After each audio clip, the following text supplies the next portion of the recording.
I'm so excited for today's show for many reasons. One of which is just, as you do this, as you've been in this world for a while, you come across multiples of people in multiple places, and you meet so many different personalities, and then you come across like special people.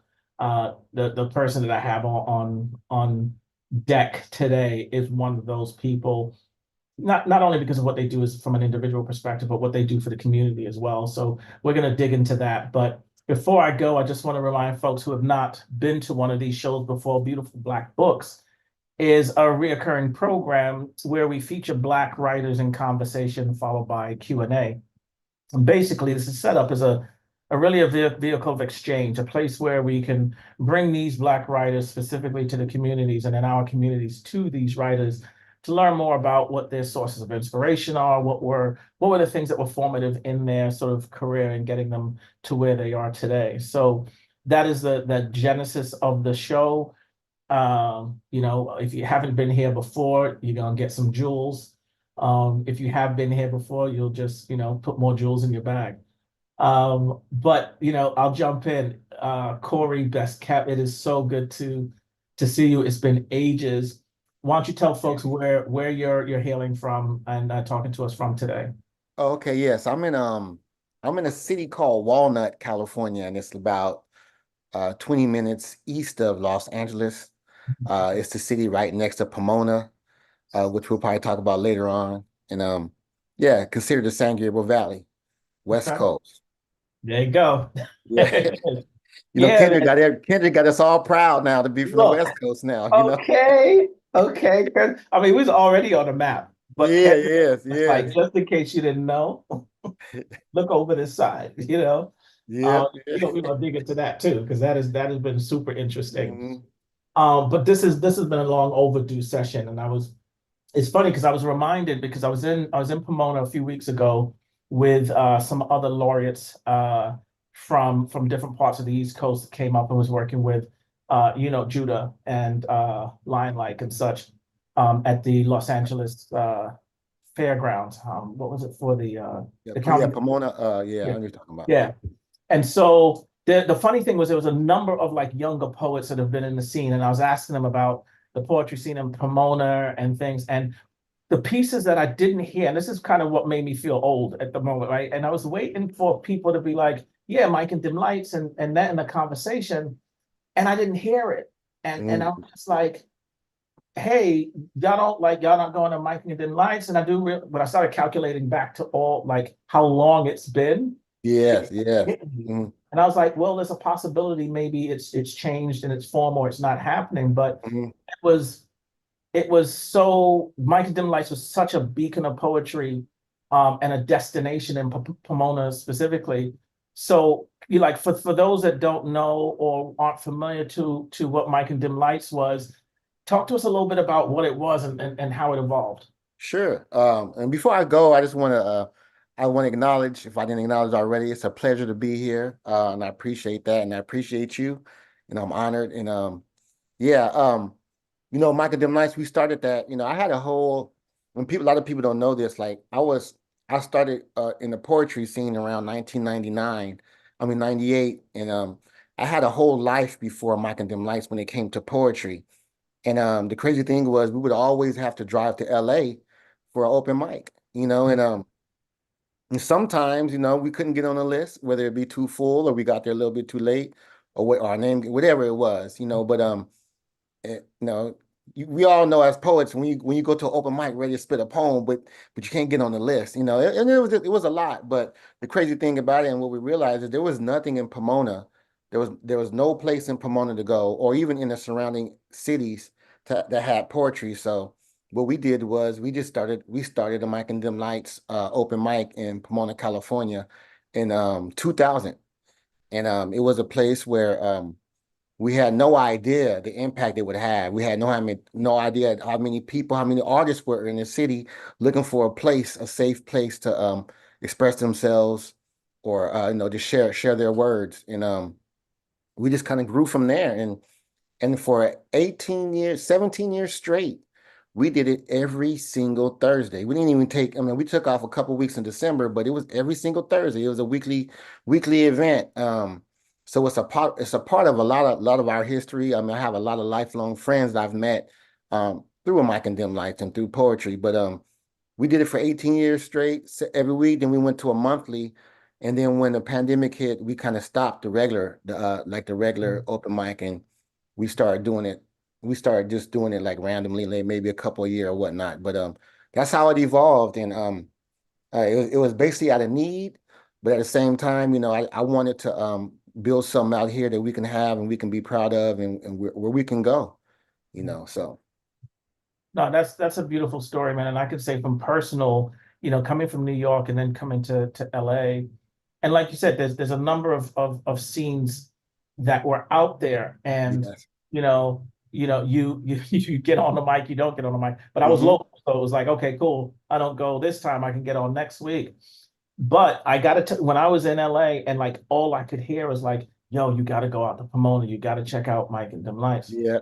And by then I had been to a lot of places in a lot of different cities. But the one of the things that stood out to me so much with Mike and Dim Lights is that it felt like such a family event. You know what I mean? Like you had Definitely. that at other places, but it was almost like the family was in the top echelon Yeah.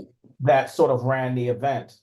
Hmm. And that was at a lot of places. But when you walked into that space, it felt like everybody was a part of this. This audience, like everybody was part of this family. Um, Definitely. how did you get like did that just evolve, or was that something that you really wanted to push into it in the first place?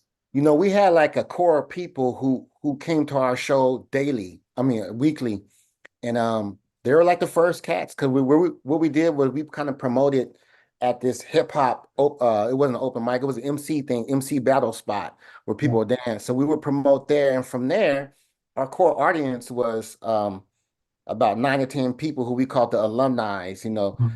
Tamara Blue, Cat, the Brother DeVouet, What Ghetto is the Spear, and all way? those What? cats. Yeah, we called them alumni. And what I wanted to do is, and what I did, is I wanted them to feel like a Dim Lights was theirs as well.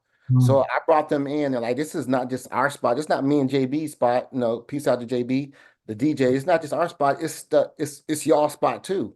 And because of that, when they would go to other open mics in LA, they would promote it and they would talk about it like it was their spot. This is our spot. So we had a whole family of people who kind of embraced dim lights, and then also to kind of spread it around.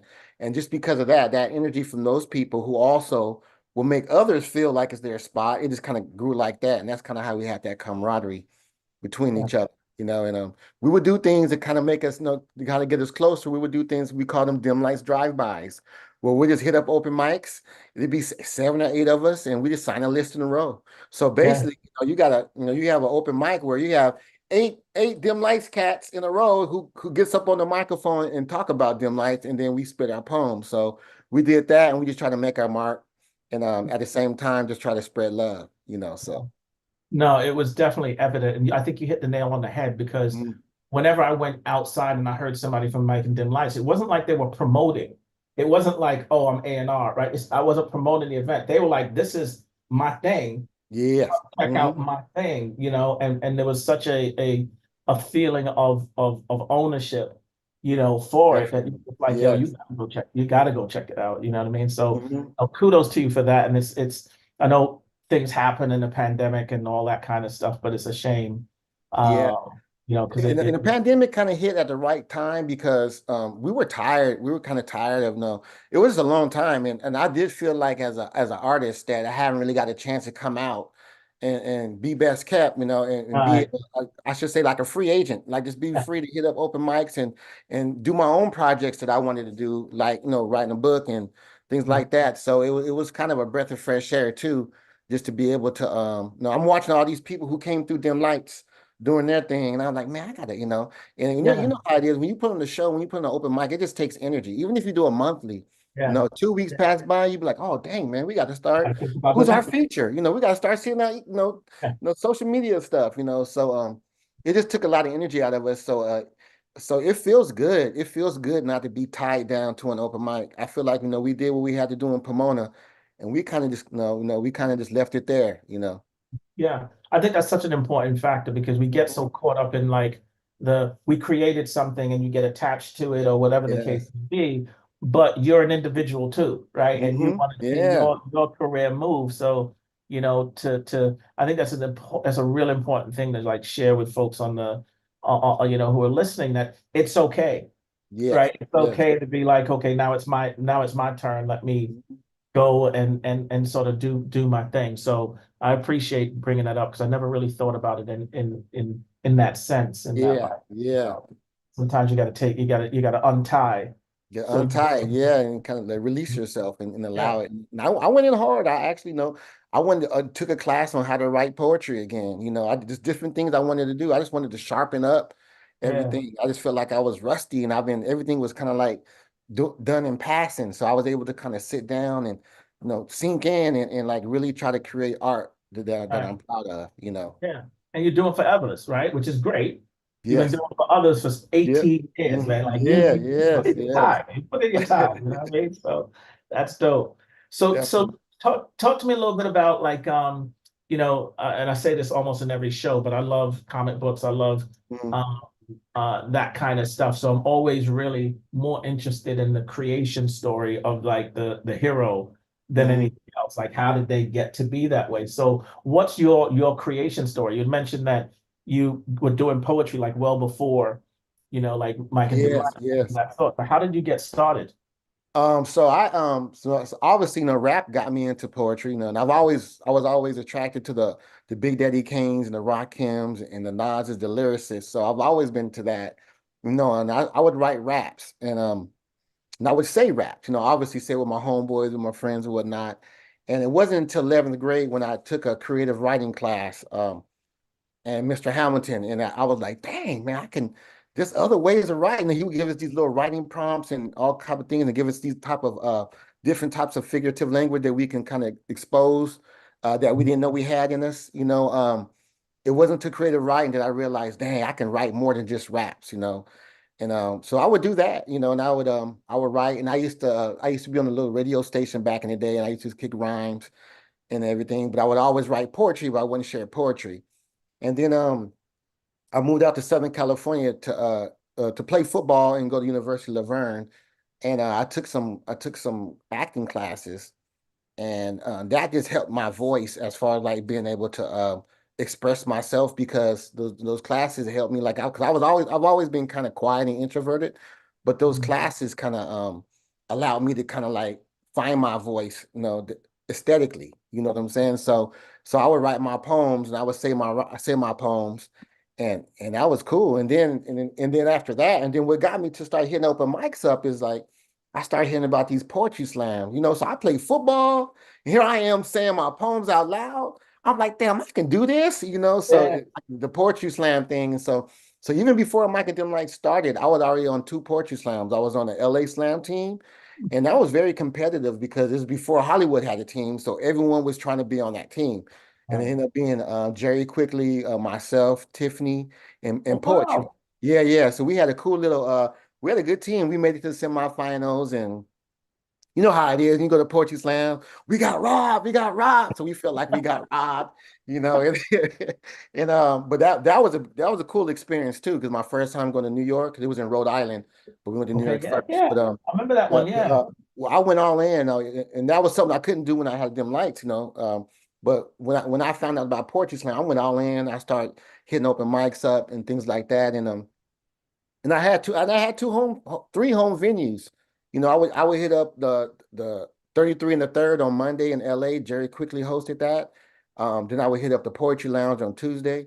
And then I would hit up the World Stage on Wednesdays. So I was getting a lot. I considered that was my schooling right there. Mhm. And I feel like Dim Lights, our poetry open mic is kind of like a combination of all three of those. But at the same time, too, there were three different types of poets that would go to these venues. So now we just learn and kind of just grow from there. Yeah. That is so. I mean, there's so many things that you mentioned in there. Just Mhm. number one is just like giving props to all these institutions that have Yes. been in this area before. You mentioned quickly, and I haven't heard that name in ages. 33 Yeah, and a he stays third. off social media. Yeah, You pre-social know? media days. And I was in New York at this time and then came to LA and sort of heard about these places that like created the spaces that were then, Yes. and there. So it's important, I think, to big up those places. And as well as the fact that, to let folks know that these things existed beforehand. Because like you said, when you had the Hollywood team and the poetry lounge, and it's like that was then sort of everyone knows about that. Yeah, everyone You thought it know? started there, you Yeah, know? yeah. And I do remember one of the things that like shout out to Shihan. I remember while I was living there and he created, I think it was part of the like festival he was doing, Hmm.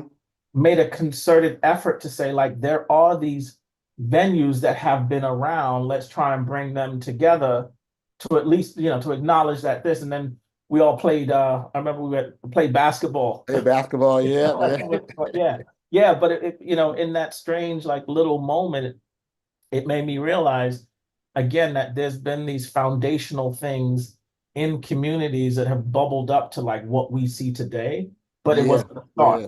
You know what I mean? And I feel like again that's what was so like wrapping back to like the first thing that we said.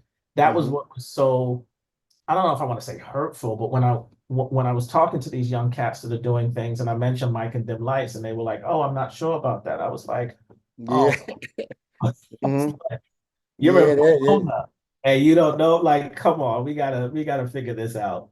So it yeah. was even And more we pertinent. that remind we got to start doing some more stuff because what we've been trying to do the last few years is we've been trying to spread the marketing. So we did it in LA for a little bit. So we're trying to hit up to LA, just try to spread it around. But we haven't been back to Pomona and did anything for a couple years, so we got to go back out there, And let you folks know know. that that's like Yes, yes. you put in some of the foundational work there. Hmm. Plus, just the title alone is dope. Like on Mike, Yeah, Mike and I them, heard right? that. I Yeah. was like, what? Yeah. Title alone is crazy. So, so it's important to know some of that stuff.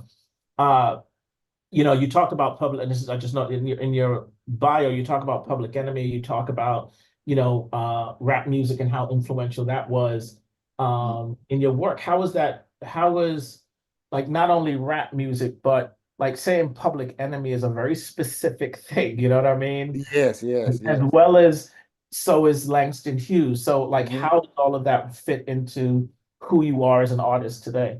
Public Enemy, they're like, they fought for black people. They fought for, they fought for the oppressed, and they were dope and they were different. They were so different than any other rappers that were out there. You kind of had this guy who sounded like your uncle preaching to you, just letting you know. We all got that one uncle who Right. liked to, just kick and have fun. We also got that one uncle who liked to drop knowledge a lot. And that's what Chuck D was for me. And then just Langston Hughes. I mean, Langston Hughes by default, because I feel like that was the only like black author that teachers will expose us to coming up. They talk about the Harlem Renaissance, and Langston Hughes would be the name that came up. So I would read Langston Hughes back in the day, in his classroom, study him, and also on my own. So those two artists were like my foundations as far as like, that's what I grew up on, or stuff like that. And just moving forward, you can hear a lot of it in my poetry. I'm a sucker for playing with words. That's why I like your poetry so much, man, because you play with words. 'Cause sometimes, you get sometimes you get poets that come out there, and I'm not. There's no way it's being disrespectful, but Right. sometimes they forget about the art and the wordplay and manipulating words, and they just come out and tell their story, which is great. Yep. Yeah, but I would love to hear that same story, like, with some type of, this use some alliteration or some, I mean, that's why Yeah. I'm pumped up by the whole Kendrick thing, because the way he writes, is levels to it, Yeah. so, and using your creativity, we're creative already by being able to put our stories in, in this context, but use your creativity to make it even doper. So, that's what hip hop had kind of taught me, and I try to emulate that when I'm saying my poetry, or just like that. I'm just inspired by that, like just wordplay and or whatnot. Yeah. No, that's incredible. I mean, you talk about like, the the word, and I call it talk about it poetry, which is Hmm. not, again, Yeah. it's not a negative thing. You're talking about it. You're telling me a story, which is completely entertaining. Yes. I Talk about like it, poetry. that, like you said, the wordplay, the Hmm. like mix things up to make me think, like, Yes. Yes. I want to take me on there. But to that point, you can go to workshops and because it's like this duality between rap music and poetry. Hmm. You go to workshops and they teach these like alliteration and metaphor and Yeah. simile, all that kind of stuff. How do you feel about, you know, that sort of teaching and then doing like spoken word or poetry in the terms that we're doing? And let me go a little, say it a little differently. Okay. I've done workshops where I teach all of that, right? And then the Hmm. next day they come in, I was like, remember all the stuff I taught you? Forget about it, right? Yeah. and Yeah. Yeah. now, right, and so I always go back to the idea that, if you have a rapper and a rapper does this metaphor, but the rapper didn't know it was called a metaphor, does Hmm. that mean that rapper's not a poet? You know Mm. what I'm saying? And so as Yeah. an educator, like how does that sit with you in terms of like, yes, there's the structure and the academia of poetry. Hmm. And then there's this other thing that is spoken word that is, or is it the same? Like what's your feeling on that? Do you need one for the other or Yeah. Yeah. You know what? That is interesting. You brought that up. I feel like a lot of MCs and rappers from back in the day, like the Big Daddy Kanes and the Nas's, I don't think they thought their stuff was going to be at the Harvards and the Yales. And I feel like, I think a lot of artists about feel as well. So you don't want to be too caught up into the technical part about it, because the feeling is what drives the art. yeah, So I'm a little torn about that, but I feel like once you consider yourself a poet, I do feel like you should be able as an artist to be able to drive that feeling and emotion, but also to use those different elements, whether it be elements that you learn in class or a workshop. You should be able to apply those different elements into what you're doing. Like just I mean I look at it as a football player. They when you're running, you think, or even I say track, like a track athlete. You're running, you know how to run. You can run pretty fast. yeah, But what that track coach is going to do is going to sit you on that thing. He's going to teach you how to put your elbows in and put you're like, dang, I've been running all my life. Now you're trying to teach me, and then you'll eventually realize that, dang, I'm running faster now, yeah, because I added these techniques to something I've been doing all my life. So I kind of look at it as that. So I do feel like both should happen. But at the right, same time too, if you got them writing, if they're just writing, whether they're using, the elements or not, I think that's a beautiful thing. And what I was speaking on just recently, it was more so if someone like you want to like, you consider yourself a poet or a writer and you want to start writing books and things. I do feel like it's necessary to do that. it's a little bit of a difference. Like I had someone teach me that talked about your mentor one time. It was like, yeah, so like a stage poem, Mm-hmm. not that because there's an argument like there's a stage poem belong in a book and blah blah blah. And he was like, yes, Mm-hmm. but you have to sort of tweak it a bit. There's a Yes. different Yes. thing of being on stage and catching someone's attention than this poem on page, which doesn't mean it doesn't belong there. Mm-hmm. It means, to your point, there's techniques and such that Yeah. that you need to Yes. employ, to And put it. that's why I went before I wrote my book. That's why Dreaming on the Polka-Dot Stars. That's why I took that class, because I wasn't really confident on how to write a poem. Mm, This is technically my second book. My first book was called Up the Street Around the Corner, but that was just a book of prose. And the mm, reason I did it that way is because I knew how to write a paragraph, right, but I didn't know how to write poems. I didn't know, I wasn't confident with how my stanzas should break right. and different elements. So and that's why I did the work on just going back to learning how to, learning how to write, how to get what get some of these poems I've been saying for years a certain way, but they don't, I felt like they didn't look as good on paper as they sounded. So being able to go there and being able to be able to learn how to format poetry was really big for me. And it gave me a lot of confidence, it Yeah. gave me a lot of confidence. That's so dope. Jewels, people, jewels, right? You could be writing for years or performing for years, but don't get yourself to a point where you can't humble yourself enough to be like, yo, I need to go back to school. Yes, Right? yes. I need to reset on these things. And I Mm. think a lot of the times we don't do that. It's like I've been doing this for 15 years. I don't need to da da da da da. It's like Yeah, yeah, you got that. Yeah. And yeah, you know what? And when I signed up for the class, because I knew some of the people were running the class. I didn't know it was them until because I just saw it was an ad. I was like, oh dang, learn how to write, it was called Stages to Pages. But when I eventually interviewed with the person who I ended up knowing from the poetry scene, his first thing was, man, you can teach this class. Why the hell are you taking this class? So, and I was yeah, like, because I mean, I've had a poetry club, but that was flattering to hear. But at the same time, and I was like, yeah, we like just like you said right now, man, we're never too old to learn or to get better or to tighten our stuff up. yeah, So yeah. Sometimes you got to reset and the things you yes. that rhythm, right? Like I know this poem works this way. I had someone Hmm. one time told me, have this poem, and I've taught this in workshops afterwards. It's now say it in your grandmother's voice. And Mm. switching to that same poem you've been Ooh. performing, saying, yeah, there's a whole different poem. Yes, When I yes, get down to the cadence and I know the stuff my grandmother would focus on, you know what I mean? It yes, changes the yes. whole makeup of that poem. And it's like the poem didn't change. All changes the way that you were presenting it. So Yes, yes, that's so dope to hear to be able again to come back and say, look, like I gotta reset yes, on yes. this stuff. So your bio also talks about you being an educator. What part of education do you do? Are you teaching, Okay, so yeah, so I'm which my title is an education specialist. So I work with students with mild to moderate special needs. Mhm. And mild to moderate being that they're able to function in the classroom, in the general ed classroom, but they still need support and like accommodations and modifications so that they can be successful in the classroom. Right. And that's pretty much what I do. I have no, when I first went to school, I wanted to be a social worker. Mhm. And what I do now, I consider myself a social worker for education because I come in, I have a caseload of kids Mhm. who I have to make sure that their needs are being met, their accommodations and modifications are being met. Right. So that sometimes I have to be tough conversations with their teachers.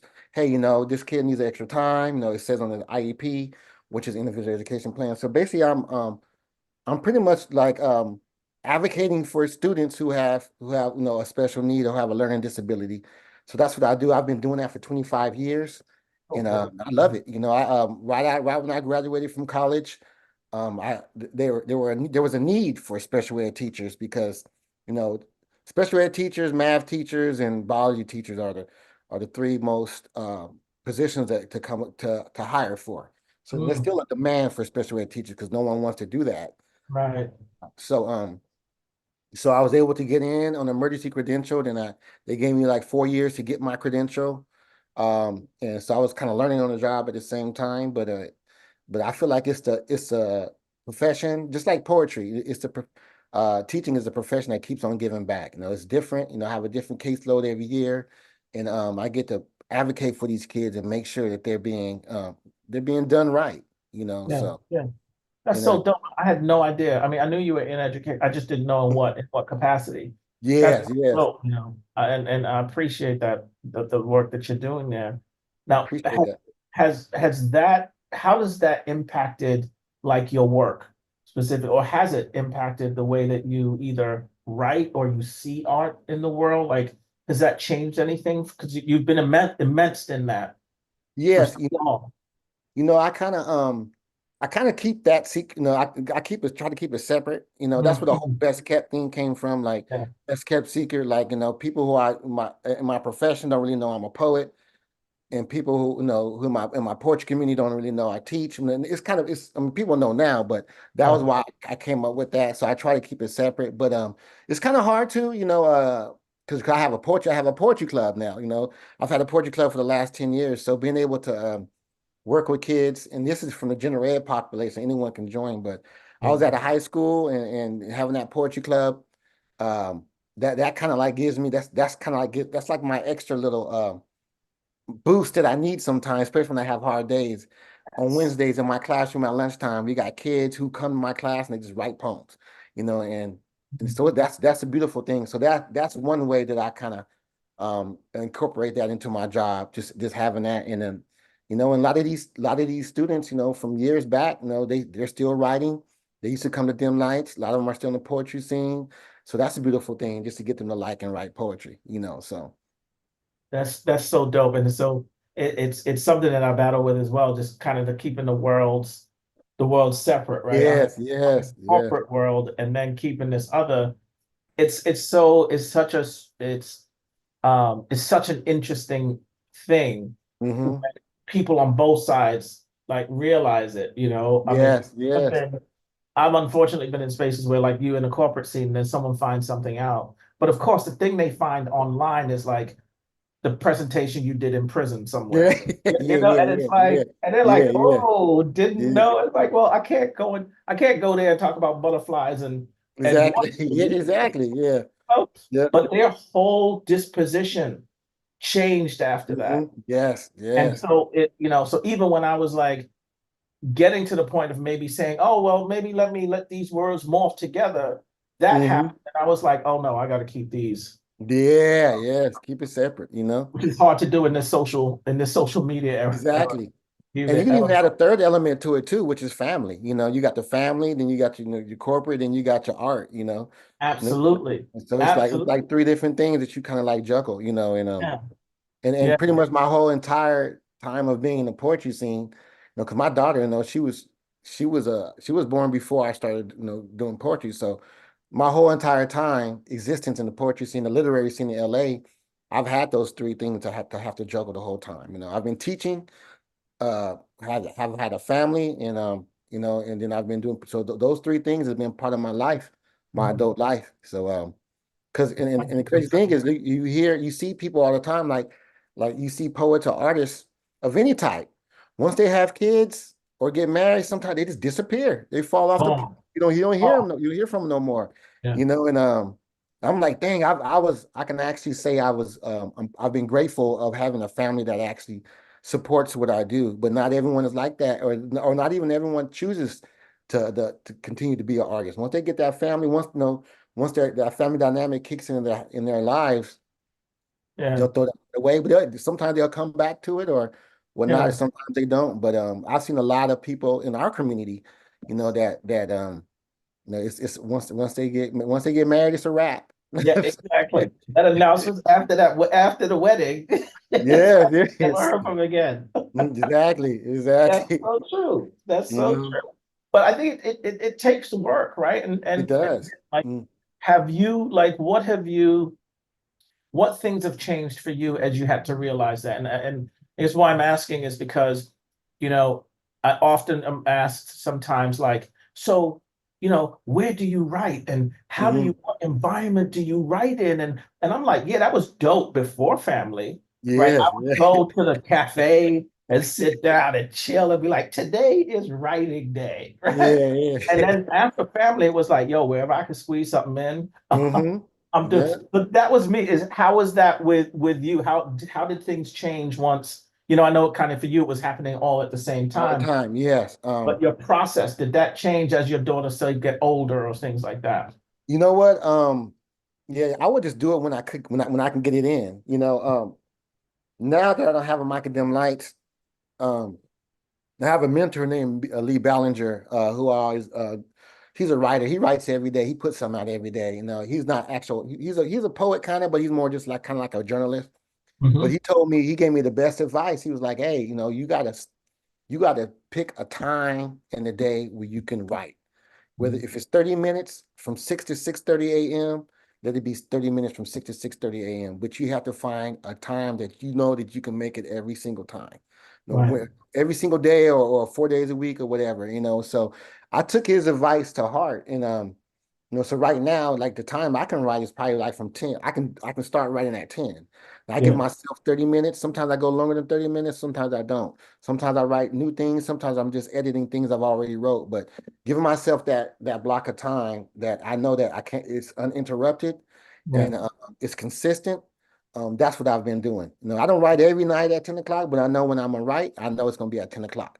Right. I come up with something at work, whatever. Got you. Okay. But That's important. having that specific time has helped me be able to manage my creativity, and also too, all the other, things in life Life, with, life stuff. yeah, life skill, yeah, life, and Yeah, exactly. life. Exactly.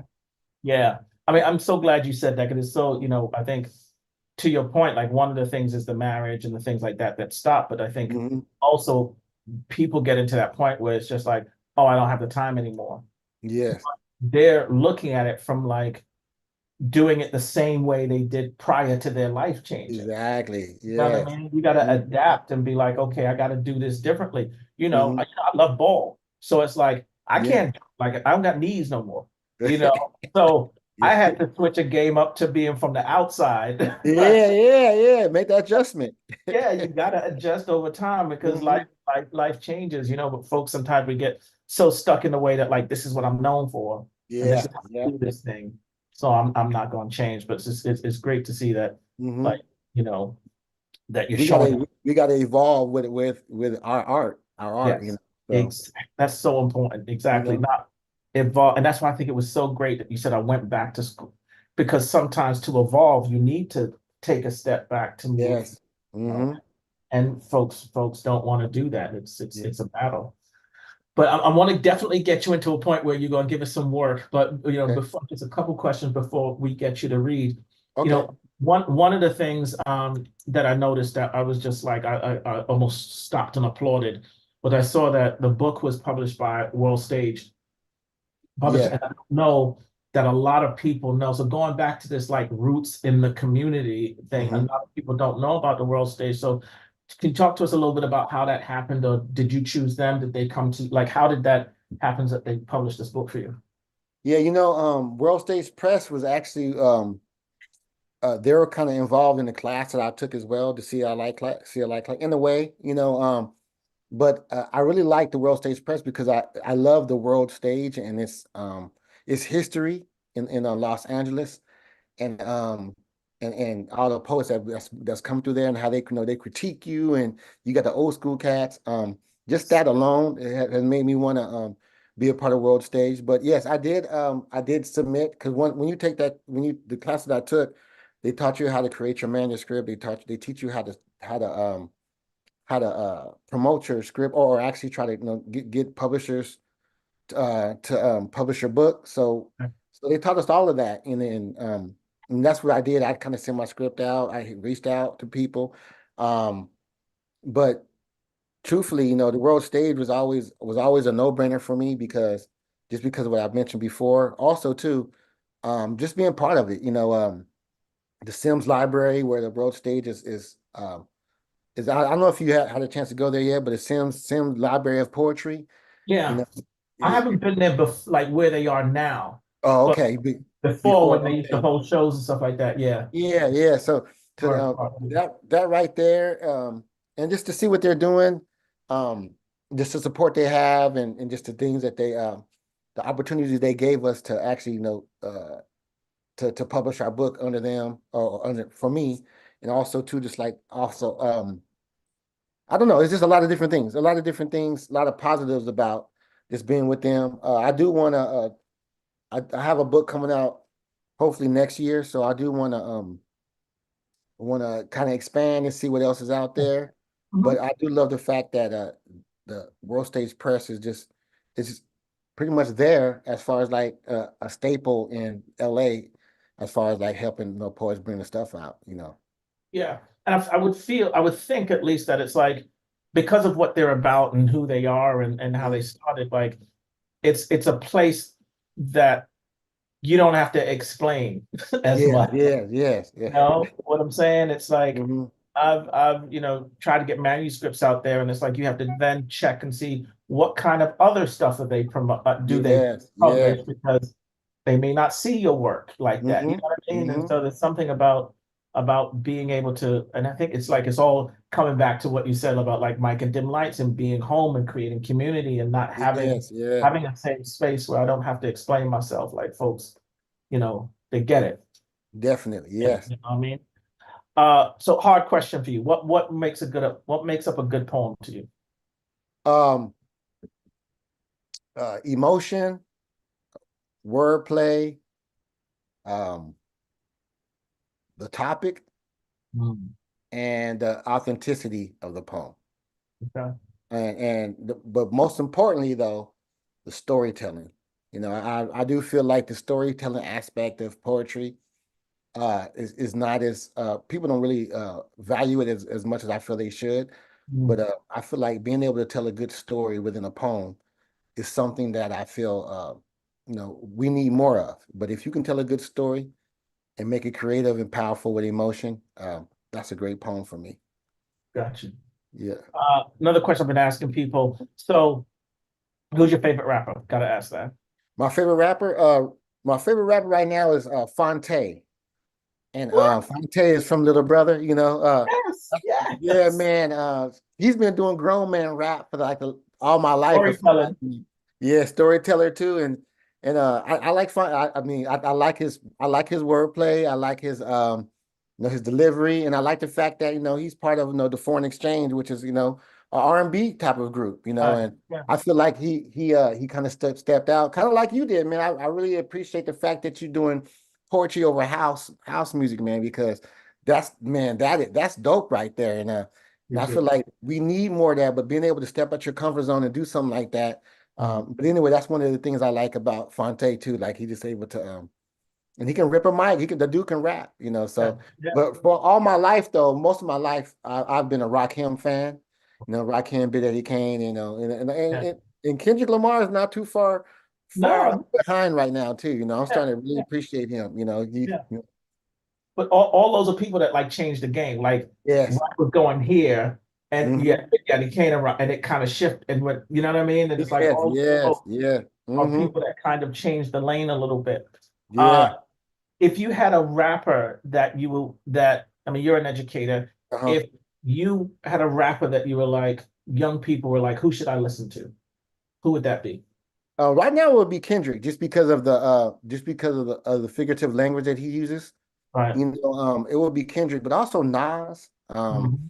And I'm thinking of people who've already been kind of like recognized by like people as far as like, but Nas, even Tupac, but Tupac more so not just a rapper, but just with his whole life, Like, yeah. and how he impacted, hip hop forever, So like those three poets right there, I would definitely recommend my students to look for. And then also, and MF Doom. You know, Dude. yeah, yeah. Doom is like because he was so complex and complicated, you know, and then his lyrics were just like, me, I keep going back to the wordplay, but like Yeah. it's his Oh God. wordplay, man, and all that stuff and his storytelling, Doom. And Yeah. quick story, it's a trip because I had this student, it was a little Latino boy, and he was 13 years old, okay, he's middle school, 13, and I just couldn't make that connection with him. He was scoff when I asked him things. No, it was hard to build a connection with him, for most of the school year. And one time he came in my classroom, and I had MF Doom playing, and he was like, "Mr. Cofer, you know MF Doom?" Yeah, man. Yeah. I said, yeah, I know MF Doom. He's like, what's your favorite album? Like it's almost like he was trying to quiz me. And I was Yeah, yeah. like, food. He's like, oh, my favorite album is this. So we started talking, and man, and that was our breakthrough. That was our breakthrough. We had no more problems after that. You know, and that just lets you know like the power of hip hop Oh right God. there. Yeah. So That's and then yeah, phenomenal. he's in high school now. He even comes back to visit me, and we just talk hip hop. We talk hip hop. You That's know. so dope, man. On many levels, not only the level of like that connection, but Hmm. your ability to or and desire to make a connection in the first place. Yeah, yes, yes. Find these little pockets is so dope. Now, similar question before we get into you to read. Hmm. Similar question in terms of what you would recommend young people. What rapper would you recommend white folks to listen to? Oh, that's a good question. Shoot. I would say Public Enemy, but Public Enemy is kind of like it got to be something that's kind of like maybe Nas. Okay, Maybe yeah, Nas because they can he's very clear. Because right, first right. thing like people who aren't accustomed to hearing hip hop, they always say, "Oh, he's rap too fast. He's too fast. I can't keep up." Oh, or no, I don't know the lingo, but Nas is very articulate the way he comes off. So maybe like Nas and probably even Tupac as well. Yeah. Uh, Tupac's "Me Against the World" album, I would probably if you talk about a specific album, that album right there, because I feel like that was some of Tupac's best work. It was very introspective. It was, he predicted a lot of things in that album. He showed a lot of emotion, and I actually saw an interview with Tupac, and he said that when he goes back and listens to that album, he can't even like fathom that he wrote it. And that lets Wow. you know, like sometimes when you're in a moment, you're just in Yeah. that, But he's like, man, I must have been really going through something to Yeah. write the album. That same album with, as you know, Dear Mama as well. That's Yeah. that's Yeah. it's the same album. And it has that in there. So yeah, so I'll have them listen to that album because I mean, Tupac came off on that. Yes, So he did. Yes, he did. I am mhm. Public Enemy maybe ripping the Band-Aid off too quick. So Yeah, maybe a little bit too quick. Um, cool. All right. Well, look, we're gonna give you some time to definitely bless our okay, audience with some of your work. And then got about 15 minutes so, and then we can wrap up with a couple more questions. okay, all right, cool. Let's see. So I can just start spitting then, huh? Yeah, oh, just Cool, cool, let it cool. All happen. right. Um, my grandma's 7 Up cake was straight up. So good, the first thing ate up. Bet you can't guess her age, pay up. Oatmeal, cream pie, and coffee to start her day up. When I heard, I thought it was made up. What? Hold on. Wait up.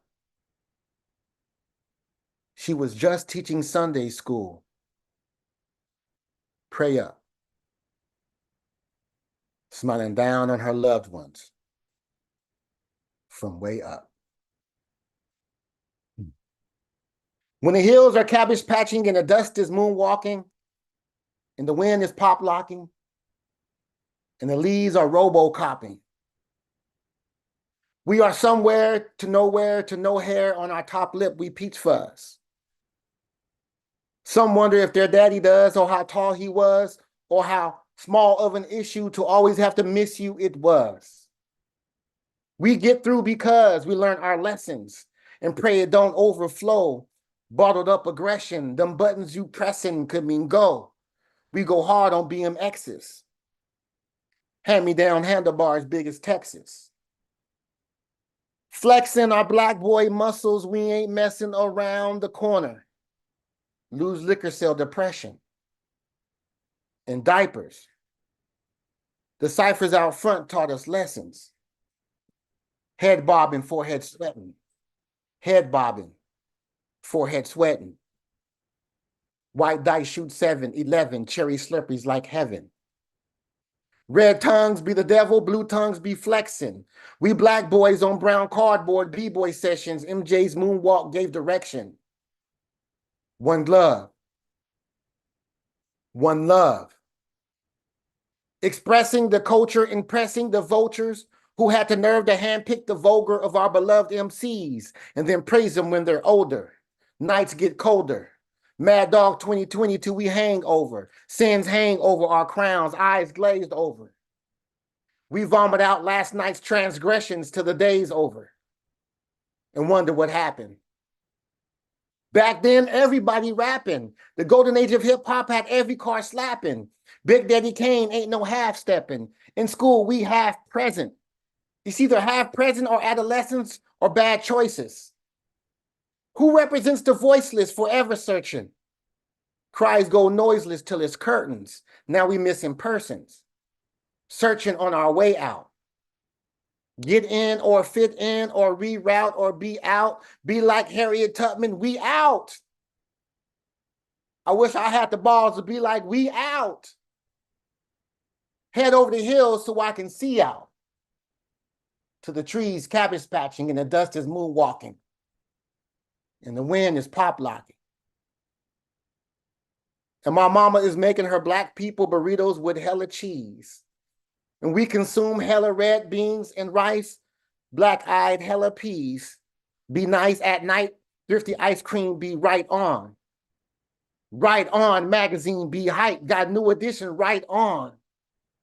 The front cover, we might hover over the TV and watch them on Soul Train on them Saturdays. When the trees are cabbage patching and the dust is moonwalking and the wind is pop locking, we are watching Soul Train with New Edition in them. And my big brother and them hum along until it's their turn. And on them Saturdays, they mimic Jackson 5, and they mimic New Edition, and they mimic Public Enemy, and they mimic Run DMC. And it's like that. And I'm like that wallflower in the corner fixated between the TV and them mimicking. And even when they in the way, it's okay, they good too. Just like them dudes do on Soul Train with the pretty lady Soul Train line type of fine. And our little old TV reverberates out of our little corridor, where apartments 99 and 100 and 102 rest 4 squared apart. And in our hearts, Soul Train is who we are. We are. Black music super hyped on generic Frosted Flakes and Fruit Loops, and we are. Black style, black vernacular, and rap groups, and we are. Don Cornelius with his perfect afro ass. And he is loving us, and he is piecing us, and he is souling us to next Saturday. And on them Saturdays, I smell my daddy's pungent cologne when I hug him hello. My ear on his Mercury belly. His fancy van had a sink and a prominent couch and new car scent air fresheners and the license plates with our last name. And on those Saturdays, I would meet his girlfriends in their best jeans and earrings. And we'd eat Chinese. And on them Saturdays, we play ball in the driveway, and he foul hard like old men do. And I fall hard until I learn not to, like young men do. It's either Janet Jackson or Jody Watley for us. We debate and fuss and play too much. Cuss when mama ain't around till we slip up, not a switch up. In the tree, got my name on it, thought about it. Me and the homeboys argue the dopest MC until we fought about it.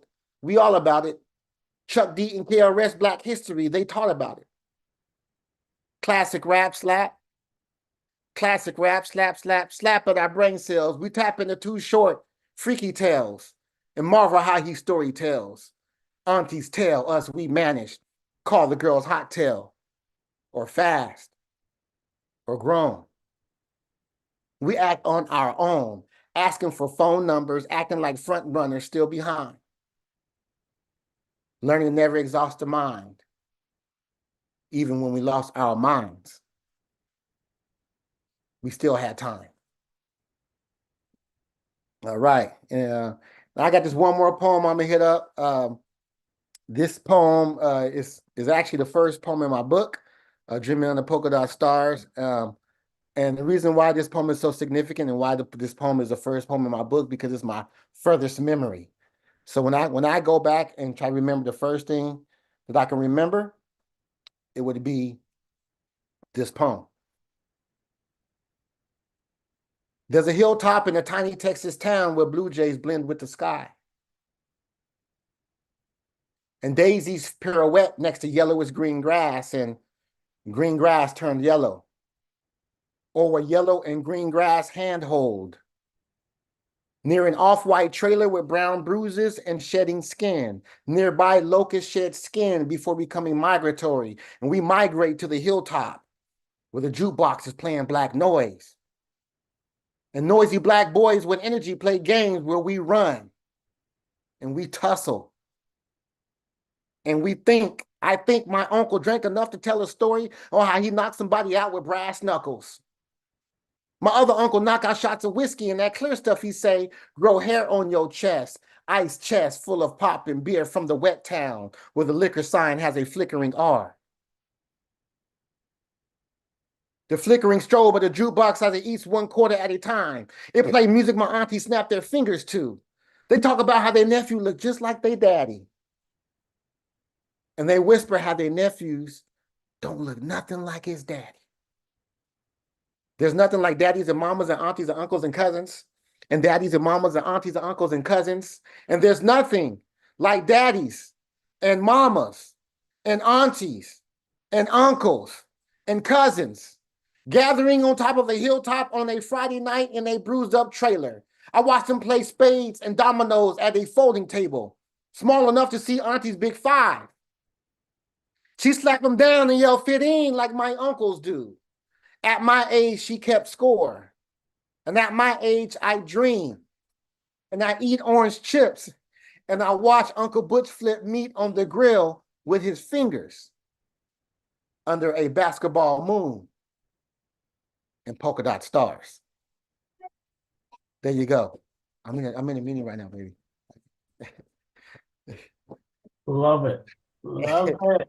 You got, I mean, if you got one more. Okay, I got another one. Oh, we got time. Go ahead, dude. Okay, cool. We gotta bless him. We gotta yes, bless him. yes.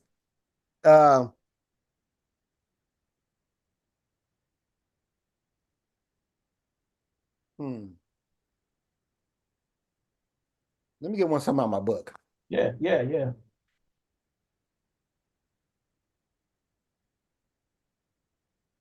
And again, folks, the book is Dreaming Under Polka-Dot Stars. Definitely can get it on with World Stage Publishing, but we'll have, you can follow Cory, follow BessKepp, reach out, learn, get Jules, and get his book.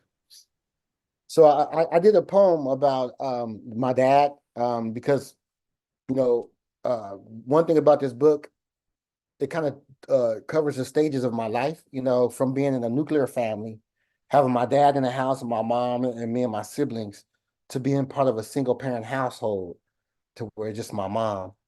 And then even furthermore to having a stepdad, which that was also a transition. And so I kind of do poems that kind of reflect those transitions in my book. A single parent household still got the scars. Mama found a new man, she feeling like a star. Compared to my real dad, he wasn't up to par. 40-cent bus rides, he didn't live far. I wish my parents stayed together like the Cosby Show. Both parents in the home watching seeds grow. And then here's another poem.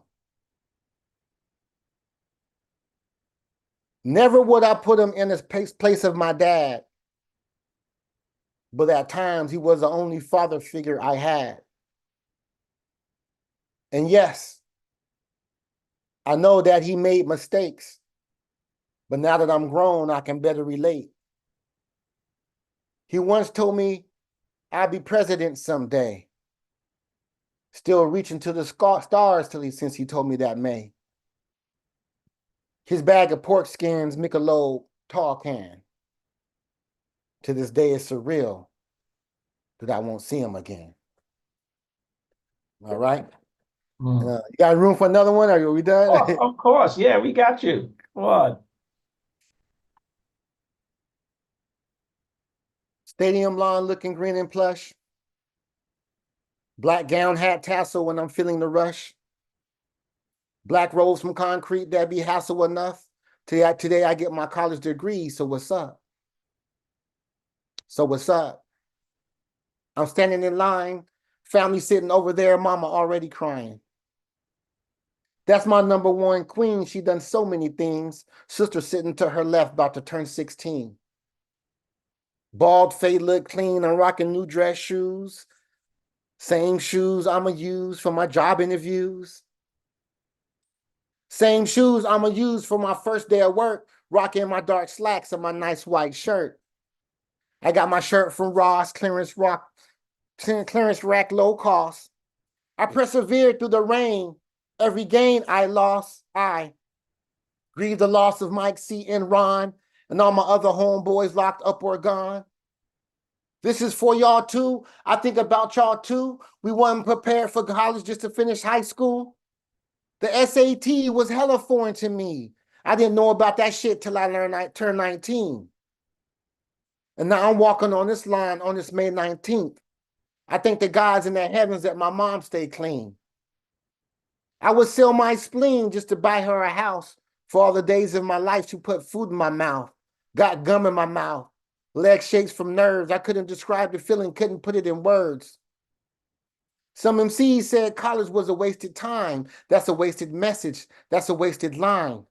That's a wasted rhyme. I still stand in line. They're about to call my name. I'm trying to keep from crying. I see my brother to my right. Now I'm feeling all right. You would think that we were twins because we look so alike. I move to my right, about to walk up them stairs. They say my name. Cory Cofer. God dang, God dang, God dang, God dang, God dang, Cory Cofer got a college degree.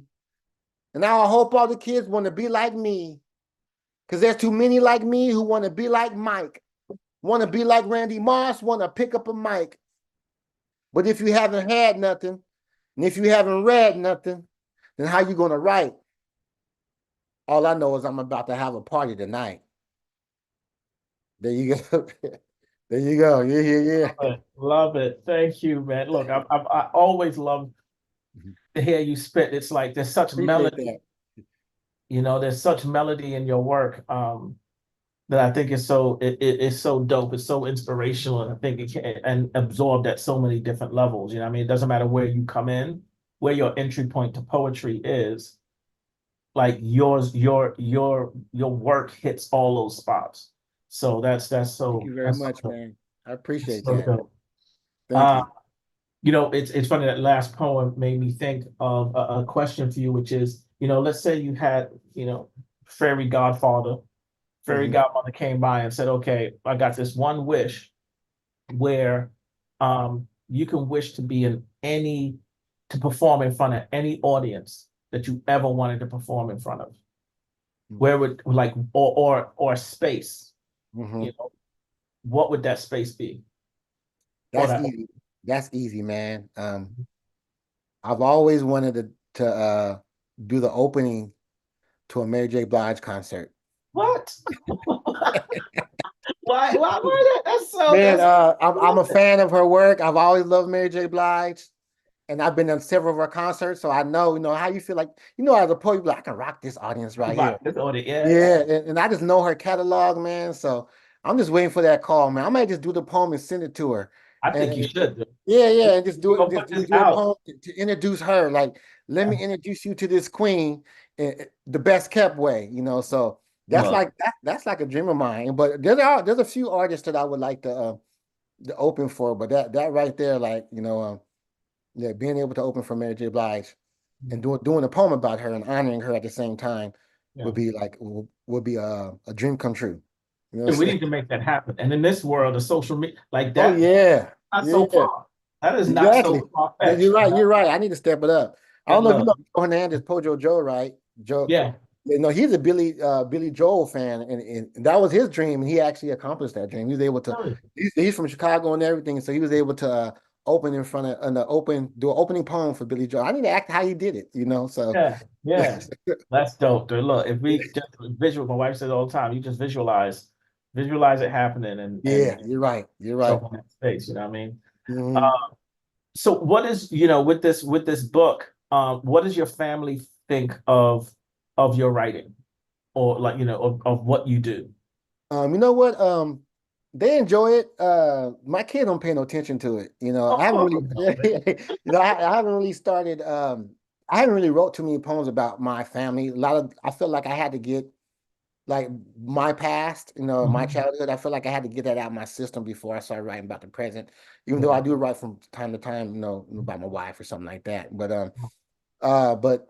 as far as like, my dad who still lives in Stockton, he does, we've had talks about some of the stuff, that went on, as far as like, him and my mom not being able to work it out and things like that. And he appreciate those poems, he takes it in stride. But my family and my wife, she's an English major too, so she edits. That she does for a living. She edits. So a lot of times she's like the first editor of all my poems. Once I feel like it's complete, I hand it Right. to her and she'll look it over and she'll mark it all up.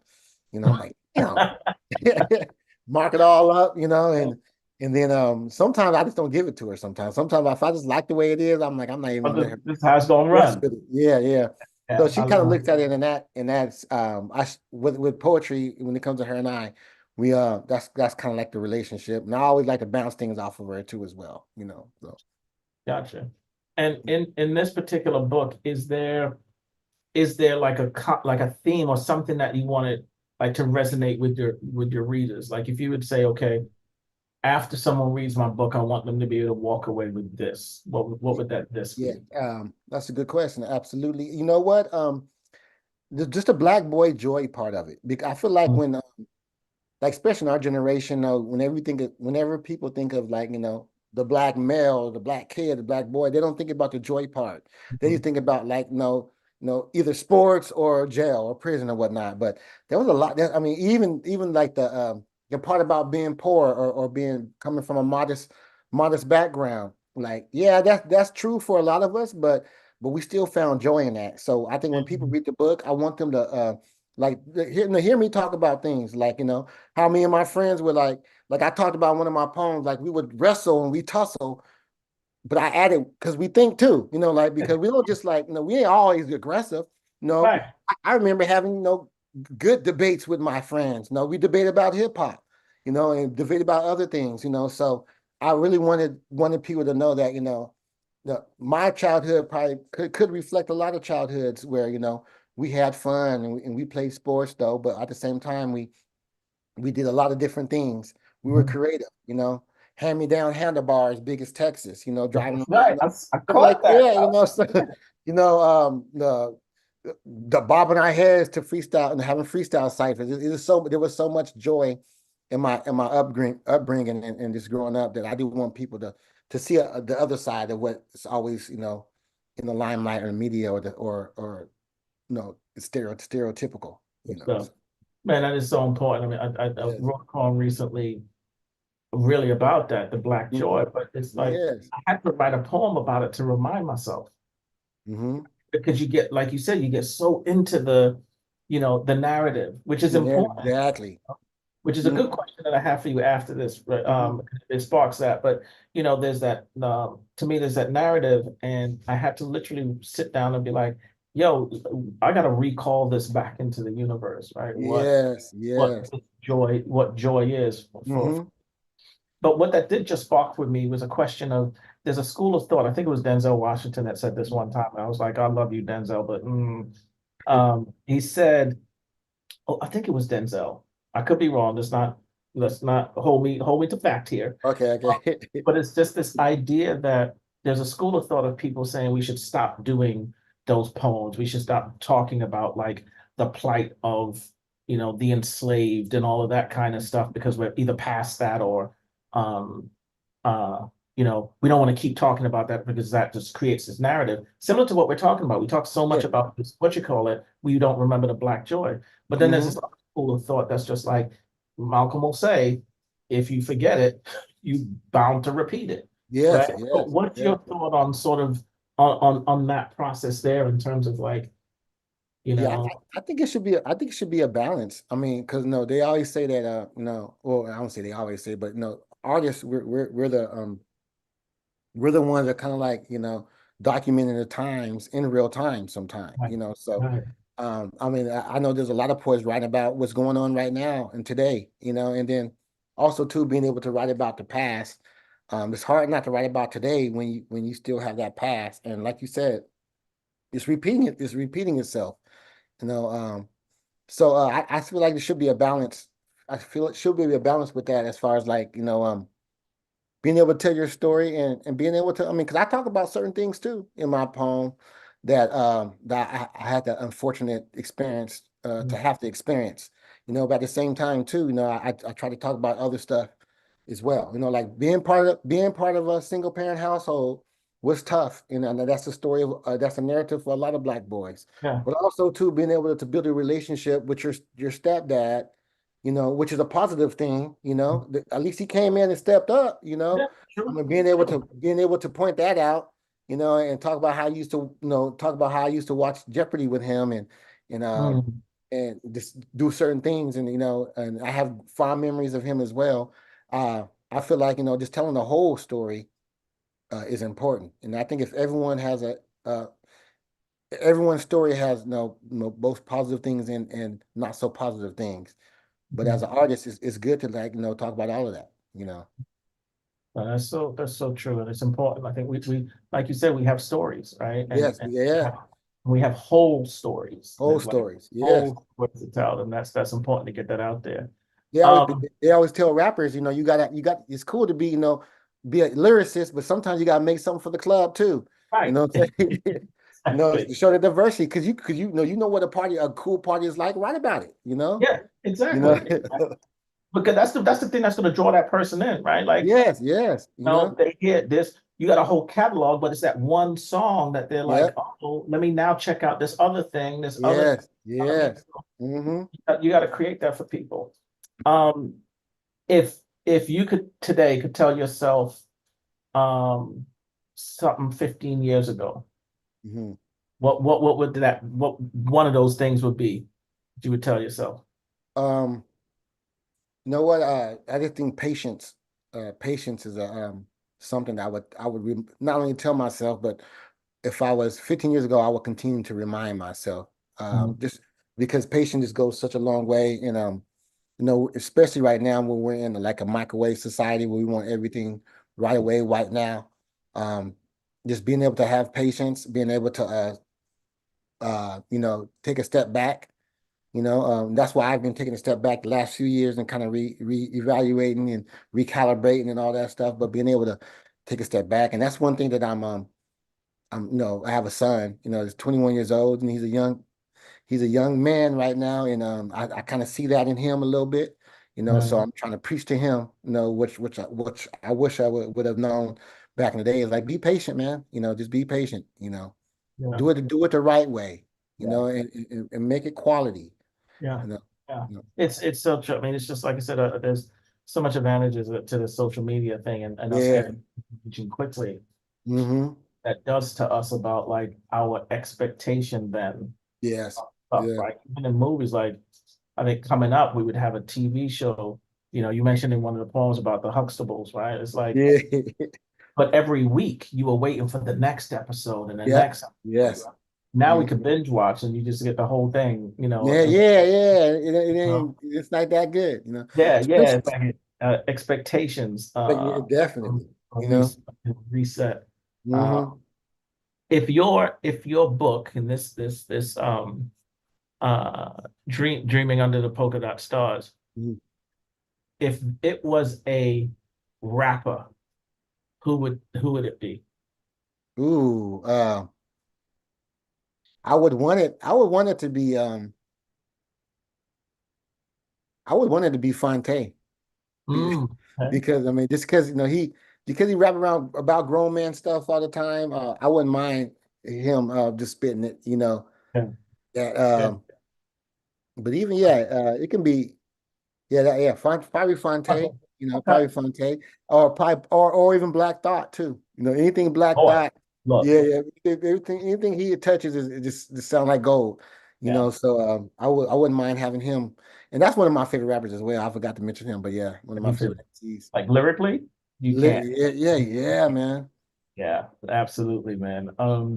Which is it's funny that um, you said about like he talks about Hmm. grown man stuff, which makes me think of that quote, or not quote, but that thing that Andre 3000 was saying, right, when they interviewed him and they were just like, "Yo, I'm a grown man. Like, what am I gonna talk about?" Yeah, I didn't agree with that. Yeah. Didn't sit well with me. Right, and Yeah, that's all I wanted to talk to you about. Is like, yeah. I, what do I you feel what do like, you think about that? yeah, you an artist, man. You an artist. I do feel like, Andre 3000. I feel like he set his own bar, and that could be why he's going to another. avenue, which is cool. I give him props, man. But as a fan of his, man, I would love to hear him rap about some stuff, and I'm pretty sure he's been through some things the last few years as an adult that he can spit about. Yeah, yeah. There's this whole journey, like what we find out later on about like sort of the anxiety and stuff that these Yeah, like, yes, you imagine yeah, because of the artistry that he has, can you imagine how many people he could help just definitely, talking yes. about that part of it? You know what I Yeah. mean? So Hmm. it's funny because I'll hear people, you hear the social media gossip, and on one side they're just like, screw that, come up with an album, we don't care. And then other Yeah. people are just like, can he evolve? Can he da da da da da? Maybe Hmm. he doesn't want to. And I'm just like, oh, there's so much more there's so much more. Yeah. Yes. What can you do? And I, and Uh I and I feel like that anxiety could play a part into him not wanting to rap anymore. But yeah, um, yeah. I can see that, it's probably why a lot of people, have their alter egos, like Beyonce has her Sasha Fierce, right? yes, yes, Get yes. you to be able to kind of do this, but it's Mhm. hard. This public figure stuff is not an easy thing to be. So Oh, it's I not. can't It's not. imagine. I can't imagine what it's like for him. Uh Next question. If you were stuck in an elevator Hmm. for 3 hours and you had a choice of three people to be in that elevator with you for those 3 hours, and it could be anyone from present, past, history, Hmm. famous, whoever, who would the three people you would want to be in that elevator with you, and why? Um, Definitely my wife because we click on all levels. Yeah. So I just know that having my wife there, we're gonna enjoy those other two people that's gonna be inside the elevator with us, because we're in sync like that. Hmm. And then in the elevator, um, probably MLK. I would love to have MLK in there and have a nice conversation with him, Dr. King, and maybe my grandfather. My grandfather. I just hear so many stories about him. I was around when he was around, but my memories are very vague. But my grandfather, Roosevelt Hart, I would love to have him because I just heard so many great stories about him. Oh, So I would have, yeah, my yeah, grandfather, cool. my wife, and MLK. Yeah. Oh, that's so dope. I'd Mm. love to, I want that book. Yeah, yeah, what I'm Okay, I want saying? that book. That's so dope. So I got Yeah. one more question, and then Okay.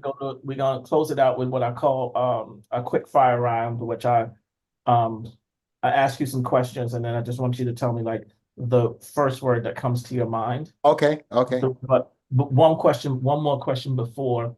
You good at this interview stuff. I just want to let you know that, man. You have some really good questions, man. Oh, Thank I you. You appreciate make that, man. you making me dig. You making me dig deep, which I like. Look, because here's the thing, right? Like I said in the Yes. beginning, like I bring it's some of it is like self-fulfilling to me because I bring folks on the show that I really want to talk to, and Yeah. that Yes. like I've seen in spaces, and we've got to chat it up, but I'm not Mhm. really good at chat. So some of this is like completely selfish. This is Yeah. That's cool. come in and just be able to ask these questions, Yeah. Yeah. and spread it because I know there's so much you do. Like I had no idea about the football. You come in, Mhm. and graduate and then come and play football. I had no idea Yeah. about it. I think Yeah. all of that is important for us to understand Mhm. and get to know people, right? And to us for people to see how familiar their journey is with Yes. other Yes. folks, Definitely. right? And Mhm. we don't get that all the time. Um, but if you there's an old movie called The Gods Must Be Crazy, right? Mhm. In this, there's one thing in this show without going into the whole piece of it, but someone drops something. I think it's like a Pepsi bottle out of a plane. Like they're in like the remote areas of some place, and Mhm. a bottle drops, and it's like a Coke bottle, and he brings it back to the village, and people start using it to hold things in. They create designs on tapestry with print. They do all the things. Mhm. And all of a sudden, people started wanting to own it, right? It was like, oh, I had it and you had it. And it was this whole idea of in that village prior to that, there was no word for ownership. Mm. right? And so this then created that whole thing, and then he wanted to take this Coke bottle and throw it away. I mean, it's a fantastic, I Oh, think, I need to watch that. and Yeah. the gods must be crazy.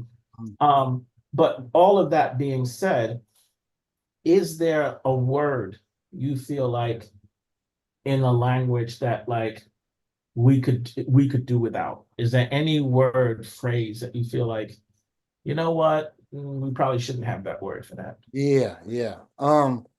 Let's see.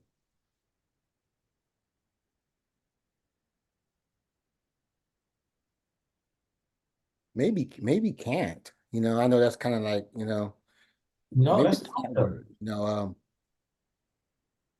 A lot of times don't we get told not to use that word all the time, and just being an educator, that word to me, hearing that word for over 25 years, you know, I can't do something, and also being a parent as well. That word right there kind of personally, for me, that's the word I feel like we shouldn't do that. Maybe, I need to work on this, or I'm having Yeah, difficulty or something, having but trouble with it. Yeah. yeah, yeah. Candace is to me is like so dead stop to me. It's like, boom, no. I feel like we can do that word. And I feel like getting rid of that word will allow so many more people to prosper and to attain their goals.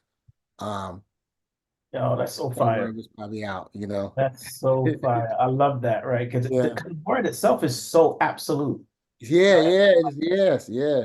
You don't go nowhere after that. So, Nuh-uh. so if it's not there, there's always going to be, there's a path, It's definitely, potential yes. path to something Hmm. if can't is not in there. That's so dope.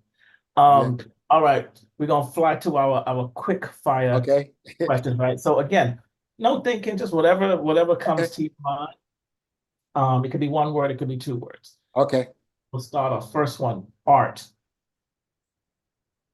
Prince, turntables, hip hop, language,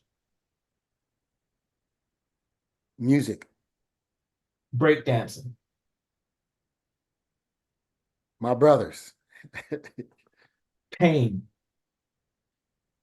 life and man, man, black man, diverse, war, internal, laughter, often, pomona, them lights, student, uh, me, loss, found, religion, love, woman, necessity, slam poetry. introduction, Love. uh, family, Run DMC. oh geez, Literature. um,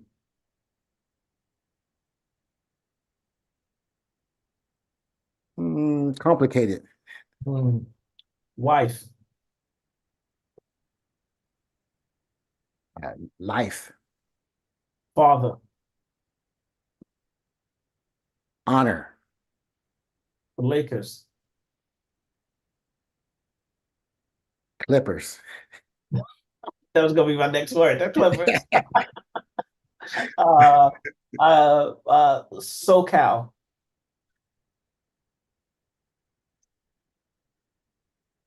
variety,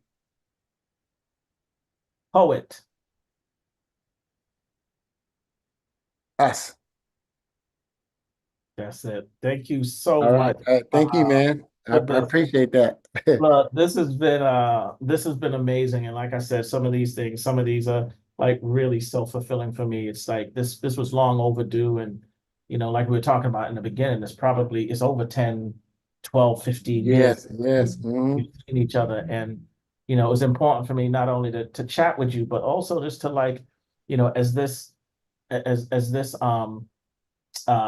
interview, this session goes out into the ether, like I Hmm. think it's important for folks to know like the people that were foundationally important to this artwork that we love Yes, so much and the time, like you said, look, 18 years with hmm, Mike and like, you know, weekly, monthly, it takes a lot of effort. So definitely want to give you your flowers for what you've brought to the community. I've met so many people because of what you've created. You know, people yes. that I still Appreciate talk to, that. people that travel, that you know, that I rap with on a regular basis, Hmm. but solely because of what you made that environment such for that to happen. So I do appreciate that and want to give you your flowers for it. But Thank you you very know, much, man. It's indeed, thanks art. for Appreciate that. thanks for And I taking. enjoyed myself. I had a good time. I had a good time.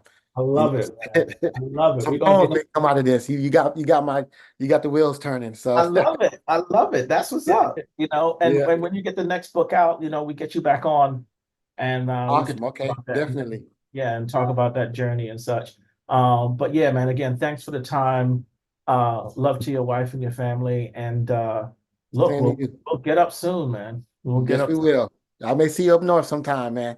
Come You and my through. dad. Come, Yes. we can make this happen. This come through. And you Thank know, you I'm very much, my petitioning. man. Yeah, I'm a petition for the Mary J. Blige. I'm just gonna Oh petition. yeah, I'm gonna work on. I need to work on that. No, I got time now. Exactly.